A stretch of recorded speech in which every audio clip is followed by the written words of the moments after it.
Sejarah mukadimah, ilham budayawan, timbul persoalan, warisan akan menjelaskan. Assalamualaikum warahmatullahi wabarakatuh dan salam sejahtera. Kita dipertemukan dengan tajuk forum pada hari ini adalah teori-teori kedatangan Islam ke Nusantara menurut sumber-sumber sejarah. Oleh hal dengan demikian, saya akan memperkenalkan terlebih dahulu panelis-panelis utama kita pada hari ini yang segak lagi bergaya dan tentunya cedia kawan belakang. Saya akan perkenalkan terlebih dahulu panelis pertama. Boleh perkenalkan diri anda. Assalamualaikum warahmatullahi wabarakatuh. Nama saya Muhammad Syed Farhan bin Muhammad Sarizan dan saya merupakan panelis pertama bagi sesi kita pada hari ini.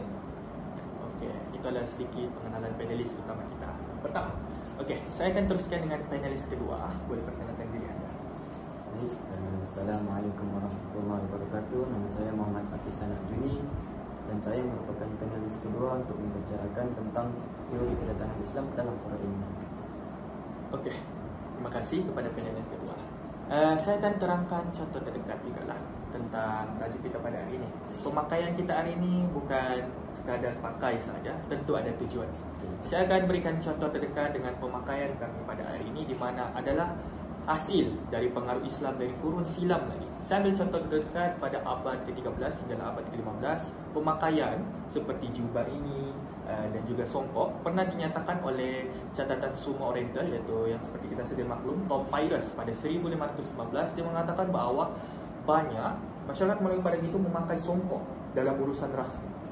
Dari kita terbukti bahawa memang sememangnya permainan songkok ini seperti kita tahu sedia maklum, memang songkok ini identik dengan Islam dan dia berasal dari Arab dan juga mungkin datang dari Peci, iaitu India dan juga Parsi, salah satu pemakaiannya. Dan itu pemakaian jubah ini juga terkenal sebagai pemakaian oleh orang pendakwa pada ketika itu, iaitu pedagang luar Arab pada ketika itu juga. Dan disokong juga oleh Andaya dia punya catatan yang berkata bahawa sememangnya pada ketika itu masyarakat Melayu memakai pakaian yang bersih dan sopan, yang menunjukkan pemakaian jubah songkok yang menutup aurat, tidak mencolok. Itulah pemakaian yang mulia diajarkan oleh Islam. Sedia maklumlah kan, Islam mengajarkan kita menutup aurat. Itu yang luar biasanya pengaruh ajaran Islam. Itu adalah contoh terdekat. Saya terangkan kenapa pemakaian kami ini cukup unik hari ini ya. Dan saya akan teruskan dengan teori-teori kedatangan Islam lebih lanjut oleh panelis yang akan kemukakan pendapat mereka. Oleh itu saya akan memperkenalkan, dan bukan memperkenalkan sedikitlah tentang teori-teori kedatangan Islam ini. Tapi bukan saya moderator. Panelis yang pertama akan terangkan. Okey, panelis pertama boleh terangkan sedikit tentang kajian anda ataupun pencarian anda lah tentang teori-teori kedatangan Islam ke Nusantara ini. Ya. Menurut sumber-sumber sejarah. Silakan. Baiklah, Assalamualaikum warahmatullahi wabarakatuh. Jadi pada hari ini saya sendiri akan mengemukakan dua teori pandangan tentang sejarah kedatangan Islam di Nusantara. Pertama sekali saya akan terangkan tentang pada Arab dan juga yang kedua pada Gujarat. Baiklah, saya akan menerangkan pertama dulu pada Arab. Secara asas yang mukadimahnya, sejarah kedatangan teori Islam ini pada Arab, ia berasal daripada pedagang daripada Arab daripada Hadramaut, pada Yaman, juga pada Madinah dan juga Makkah, yang datang kepada di Melaka ketika itu. Saya cerita Melaka ni sebab waktu itu adalah zaman kegemilangan Melaka, seperti yang semua tahu. Pada ketika itu mereka semua para pedagang datang ke Melaka dalam untuk urusan perdagangan. Di samping mereka juga menggunakan peluang mereka ini untuk menyebarkan agama Islam. Dan ketika itu Sultan Melaka menganut agama Islam secara menyebabkan perkara itu rakyat mereka juga turut, rakyat ketika itu rakyat Melaka juga turut menganut agama Islam. Jadi antara perkara yang boleh jadi bukti mengapa teori Arab ini merupakan antara teori yang terkuat lah ketika kedatangan Islam. Yang pertama sekali daripada tulisan-tulisan Jawi, tulisan pada Arab. Contohnya dalam kitab-kitab kita boleh lihat penggunaan pinjaman pada kata bahasa Arab. Contohnya seperti iman, Islam, syariat, akidah. Jadi perkataan ini mengaitkan rapat antara perkataan pada Arab dengan Islam di dalam kitab-kitab di Nusantara kita lah yang kita belajar. Yang keduanya, para ulama kebanyakannya mereka mengajarkan agama Islam di Nusantara ini, di Melaka terutama sekali. Jadi apa yang kita buat di sini ia menjadi bukti yang kukuh di mana para pedagang Arab ini dia mengajarkan tentang Islam. Dan seterusnya saya akan mengaitkan tentang teori kedatangan Gujarat, iaitu ataupun dikenali sebagai India lah. Jadi kebanyakannya tokoh barat mereka kebanyakannya menekankan tentang teori kedatangan Islam ni pada Gujarat melalui penemuan batu nisan di Sumatera. Jadi batu nisan itu dia orang mengaitkan mempunyai unsur-unsur yang sama seperti batu nisan di Gujarat. Jadi itu menjadi fakta mengapa mereka mengatakan kedatangan Islam ini pada Gujarat. Namun begitu, fakta ini bukan fakta lah, fakta terkukuh. Teori ini pada Gujarat ini tidak berapa diambil lah, kerana seperti yang kita tahu masyarakat di India mereka berpegang pada mazhab Hanafi, Imam Abu Hanifah. Sedangkan di Nusantara kita ini semua secara majoritinya menganut agama Islam dan mengikut berasaskan mazhab Syafi'i ataupun Imam Syafi'i. Jadi berbalik pada teori Arab tadi, saya lupa tambah kita yang menjadi teori terkuat sekali adalah keseluruhan kita menggunakan mazhab Syafi'i, di mana kita tahu Imam Syafi'i ini berasal daripada Gaza dan juga dia belajar sekitar Arab. Jadi itulah mengapa saya mengatakan jadi bukti kepada teori kedatangan Islam di Arab dan juga di Gujarat. Jadi itu saja pada saya.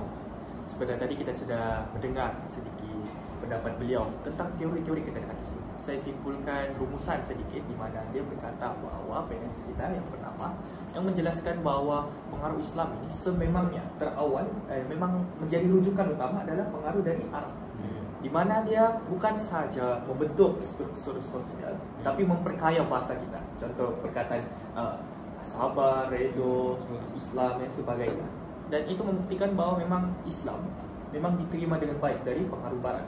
Dan dia mempengaruh melalui perdagangan. Namun di samping perdagangan dia menyebarkan dakwah tersebut. Itulah kenapa diterima dengan baik, sebab merasa budaya Melayu dengan budaya agama ajaran itu sama. Maksudnya serasi. Dan itulah kenapa diterima dengan baik. Oh, maksud anda begitu ya? Oh, itu adalah satu pendapat yang baik. Dan peninggalan yang di Gujarat India itu adalah peninggalan dari batu nisan ya. Yang batu nisan itu merupakan peninggalan juga sebagai bukti memang kedatangan Islam juga di Nusantara. Itu ada salah bukti juga walaupun dia lemah gitu.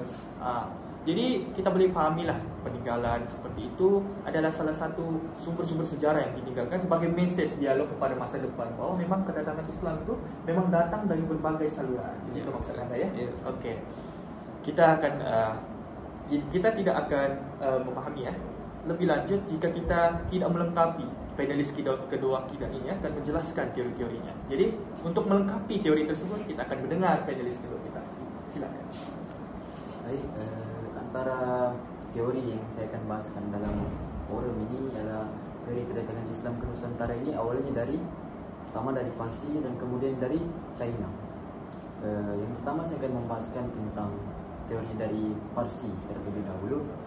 Sebelum saya membahaskan, kita perlu mengetahui bahawa Nusantara ini dia merangkumi beberapa negara jika kita lihat pada zaman sekarang. Contohnya Malaysia, negara kita sendiri, seterusnya Indonesia, Thailand, Filipina, dan juga Brunei ataupun negara-negara yang ada di Asia Tenggara lah. Ini termasuk dalam Nusantara ataupun sebenarnya Nusantara ini bermaksud alam Melayu.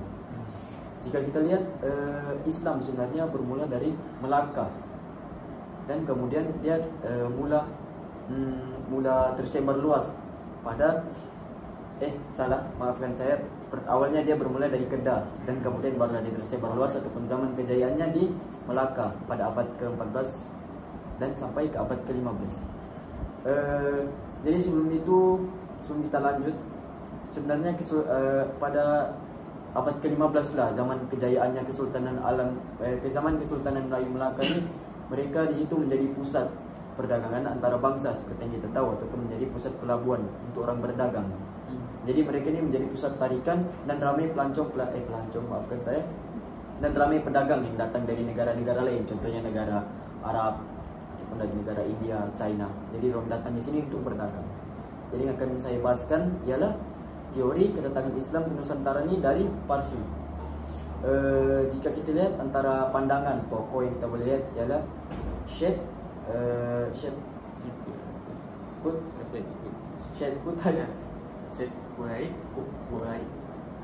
Muhammad Al-Atas. Syed Al-Atas, ya.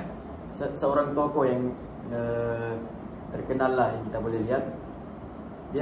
Beliau membahaskan bahawa sebelum kita menceritakan ulama pun pendakwa dan para pedagang ni, mereka ni yang dari Parsi, mereka datang ke India terlebih dahulu sebenarnya. Dan kemudian barulah mereka berhijrah ke Nusantara untuk menyebarkan Islam, dan juga sambil itu mereka berdagang untuk mendapatkan perantus dan sebagainya. Jadi para pedagang ni ataupun para pendakwa dari Parsi ini, mereka datang ke Nusantara antara sebab utamanya ialah berdagang, kerana di situ antara faktornya di situ Kesultanan Melayu Melaka sangat kejayaannya lah, kita boleh katakan kejayaannya di situ sangat masyhur lah. Jadi di situ semua pedagang-pedagang dari negara lain datang untuk berdagang. Jadi kenapa kita katakan dari Parsi? Kerana antara pedagang dari Parsi ini datang di sini, mereka bukan saja berdagang, mereka juga menyebarkan Islam di situ. Jadi sambil mereka berdagang di situ, mereka coba menyebarkan Islam kepada masyarakat setempat ataupun di Nusantara ketika itu. Dan cara mereka menyampaikan ini penuh dengan kelembutan seperti ajaran Islam yang kita tahu, dan tanpa paksaan. Jadi Islam ini mudah diterima, dan dia juga berketrapan dengan budaya-budaya masyarakat setempat pada ketika itu. Jadi mereka ini macam mudah untuk rasa berkaitlah, ada kaitan dengan ajaran Islam tersebut. Jadi mereka datang membawa Islam, dan kemudian mereka ini juga berkahwin, kerana kebanyakannya pedagang ni lelaki. Jadi mereka berdagang ke sini membawa diri dan kemudian kahwin dengan penduduk tempatan. Kemudian antara bukti kukunya faktor kedatangan Islam ini dari Parsi, iaitu insan yang mengislamkan Parameswara. Ramai yang berpendapat bahawa nama beliau ialah Syekh Abdul Aziz. Syekh ni jika kita lihat dia merupakan gelaran daripada Parsi. Syekh ataupun Syarif yang merupakan gelaran daripada Parsi yang digunakan oleh biasanya digunakan oleh ilmuwan ataupun sejarawan, tokoh-tokoh lah, tokoh-tokoh yang hebat. Jadi mereka gunakan gelaran ini sebagai macam kehormatan lah kepada mereka. Jadi itu antara teori kuat sehingga Parameswara ini memeluk Islam kerana Syekh Abdul Aziz ini. Jadi kemudian di situ berlanjut lagi Kesultanan Melayu Melaka. Seperti yang kita tahu, Sultan Mansur Shah ini ceritanya dengan Hang Lipo, iaitu putri dari China itu sendiri. Mereka berkahwin dan kemudian dari hasil perkahwinan mereka ini tersebar luas lah dari segi punya ke rakyat jelata mereka, dan juga daripada keturunan mereka itu lahirlah orang-orang Islam. Jadi di sini kita boleh lihat bahawa Islam itu tersebar dari Parsi itu kuat teorinya. Antaranya itulah antara yang terkuat, Parameswara ini diislamkan oleh orang Parsi. Kerana pada zaman Kesultanan Melayu Melaka itu pun Nusantara di situ, mereka ni taat ataupun kesetiaan mereka kepada raja di situ sangat kuat. Jadi apa yang macam pegangan sultan ni mereka perlu ikut. Begitulah. Jadi mereka ni ikut untuk arahan sultan itu. Jadi mereka pun memeluk Islam dengan masyarakatnya sekali. Kemudian teori yang kedua mengatakan bahawa Islam ini datangnya dari China. Teori ini agak kuat juga kerana antara bukti ataupun peristiwa yang kita boleh kaitkan iaitu peristiwa di Canton, Pelabuhan Canton di China pada tahun 700 hingga 800 Masih terjadi satu pemberontakan daripada satu puak ni, pemberontakan pada kerajaan. Pemberontakan ni menyebabkan sehingga terkorbannya nyawa, mereka kata dari 120,000 hingga 200,000 nyawa terkorban. Jadi sebabkan peristiwa ni menyebabkan di situ pedagang-pedagang Islam ni lari. Dan juga di Canton itu terdapat komuniti Cina yang Islam ataupun mereka panggil sebagai HUI, HUI. Jadi diorang ni komuniti Cina Islam yang ada di Canton, yang kemudiannya melarikan diri kerana terjadi pemberontakan. Mereka takut akan terkesan. Jadi antara kesan pemberontakan tu yang masyarakat Cina Islam ni melarikan diri antara jalan melarikan diri iaitu laut. Jadi mereka ini berlayar ke Nusantara untuk menyelamatkan diri, dan kemudian mereka juga berdagang untuk ke China.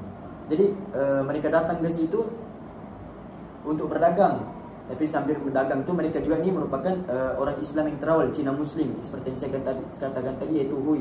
Mereka ini datang ke Nusantara untuk berdagang. Dan kemudian antara teori terkuatnya iaitu kawin campur lah. Kawin campur ni antara teori yang terkuat.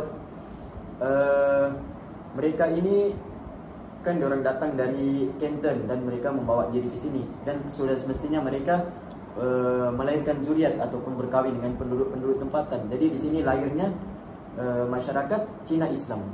Dan kemudian antara bukti kuat yang lain kita boleh lihat iaitu seni bina masjid. Dari seni bina masjid, Masjid Kampung Laut Kelantan confirm kita kenal, dan kemudian Masjid Demak di Jawa. Jika kita lihat dua seni bina masjid ni, mereka punya masjid tu dia seakan-akan pagoda ataupun dia macam bentuk yang Cina, yang segitiga begini pasal jadi dia menyerupai seni bina di China lah.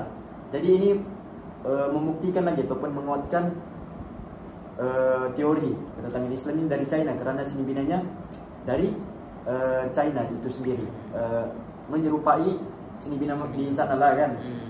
Jadi itu antara teori terkuatnya lah. Jadi sebenarnya berkait lagi antara Parsi dan China ini. Jadi kalau saya sendiri sebenarnya saya lebih memilih China ini lebih kuat, kerana kita boleh lihat dari sini bina masjid.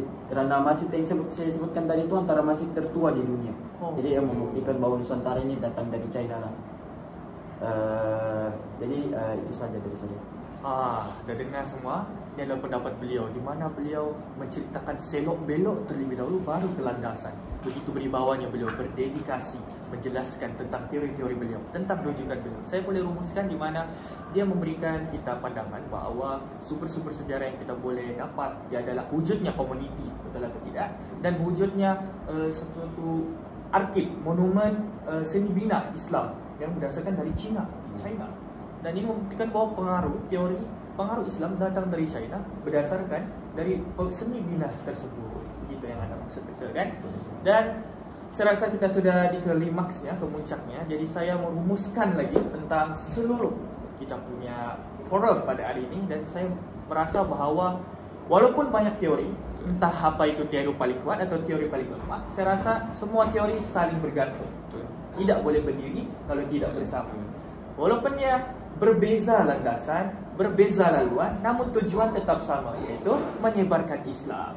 Walaupun berbeza tentang cara mereka memberikan mesej kepada kita generasi, dari arsip, monumen, ataupun dari catatan, ataupun dari juga sebuah batu lisan ataupun batu bersurat. Ya, kita boleh ambil terdekat. Itu adalah mesej yang memberikan kita salah satu maklumat di mana ini adalah salah satu cara penyebaran Islam. Dan saya boleh mengenal pasti bahawa pengaruh Islam ini bermulanya dari perdagangan. Sebabkan memang Melaka ni memang takdir Tuhan lah mungkin insyaAllah, di mana geografi Melaka ni adalah geografi yang paling strategik. Dan memang sememangnya akan menjadi tempat pusat utama pelabuhan. Dan di pelabuhan tersebut ada orang Arab, orang Cina, orang India datang. Dan disembari mereka datang untuk berehat, berdagang, mereka menyebarkan Islam. Kerana Islam itu wajib Islam itu wajib kita sebarkan lah, kita punya agama ini. Okey, seperti itulah asal usul ataupun kita boleh bilang selok-belok teori-teori tersebut. Jadi saya rasa itu saja pendapat daripada kami semua, dan terima kasih sekali lagi kepada panelis pertama, panelis kedua. Saya rasa semuanya memberikan kemukakan pendapat yang luar biasa dan cukup pendekatan yang lebih baik daripada saya sendiri. Dan saya rasa saya akan tutup sedikit dengan ayat biasa di mana sememangnya saya akan tutup tirai ini layaknya sebuah mentari indah yang menutup sinarnya. Dan saya rasa walaupun sinarnya akan ditinggalkan kepada generasi pekakan pilar kehidupan sejarah. Sekian, terima kasih.